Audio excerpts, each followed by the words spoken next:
Well, one of the terms of reference is to work with consultants and experts to determine and verify all petroleum upstream and downstream revenues, including taxes, royalties, which are due and payable to federal government of Nigeria, which is one of them. So if this was not done, negates or somewhat something faults the report that was submitted. No, it does not fault it. You see, even you must have read the LNG's report, exonerating themselves, or at least putting some kind of questions on the Ribadu report. What they said was that the figures used by Ribadu were for the products, gas products, as raw.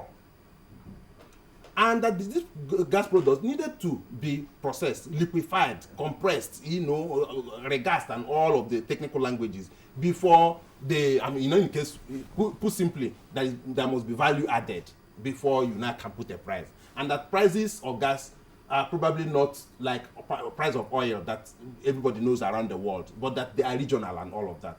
But if you look at the end of that rejoinder, you find out that they acknowledge what Ribadu found out, which is actually my position.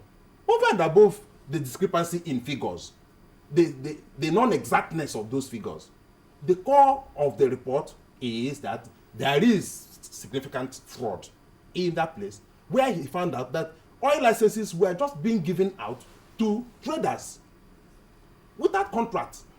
And that Nigeria is the only country in the world that sells oil to traders as against selling to refineries. These are process issues. Okay, is it possible that the Ribadu committee did not carry out all its terms of references? I do not have an idea of all the terms of references. For one, it says take all necessary steps to collect all debts due and owing to obtain agreements and all that. No, say that again. To take all necessary steps to collect all debts due and owing. Beautiful. It's actually one of the things that he was being indicted by a number of people, that he was like coming with his Gestapo style, trying to collect. If you notice that the Adax story, that Adax is owing 1.5 billion, and that the only time Oronsanye came, quoting Ribadu now, was when he came on behalf of Adax. And that's why Oronsanye had taken a press conference to be able to see if he can exonerate himself, that he's neither interested in Adax or nor a shareholder or whatever. But Adax, at least one of the companies, like I told you, there are many of them, that are owing. And he was like trying to see to what extent he can collect the royalties due to federal government. But he couldn't have done this in a couple of weeks or a couple of months that committee was working. These are ongoing things that must continue to be done until whatever is due to the federal government and to the people of Nigeria are collected.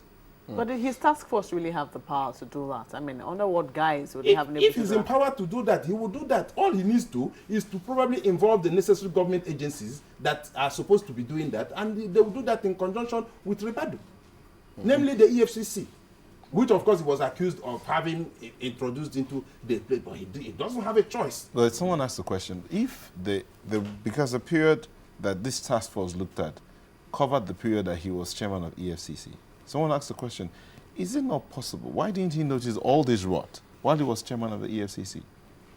You see, it's like a professor will say, when you want to do a research, restrict yourself to certain areas, otherwise you end up studying the sky. There's no way Ribadu would have been able to uncover every fraud that is in Nigeria. We're sitting on fraud. Every aspect of civil service, oil industry, communication industry, everything. So, and this is one person who, of course, some of us know that there are very few Ribadus in this country. Let the truth be told. Let's give him credit. Maybe the likes of Ribadu may well be the Ghanifa emirs that have died. People like that are very few in this country. And that if, at the point in time he was chairman of EFCC and he handled the much he did, convicted the much he did, put Nigeria on the international map with regard to crime fighting and all of that. If along the line, some ministers or some civil servants somewhere are sitting on some files and he doesn't get to know that gas flying penalties have not been paid, and that signature bonuses are not being paid, and that ministers were giving out licenses, offhandedly or in opaque manners and all of that, unless and until those such things are brought to his attention, that he can act on them. So he cannot be God. He can't be omnipresent and omnipotent. But do you see the government acting upon this report? Well, it's the government doesn't have a choice this time around, because you see that report has been leaked to the international community, and now it's also in the public domain. If we continue with this discussion of a disagreement between Ribadu and Oronsanye, then that we would have diminished the value of that report. I hope we don't continue.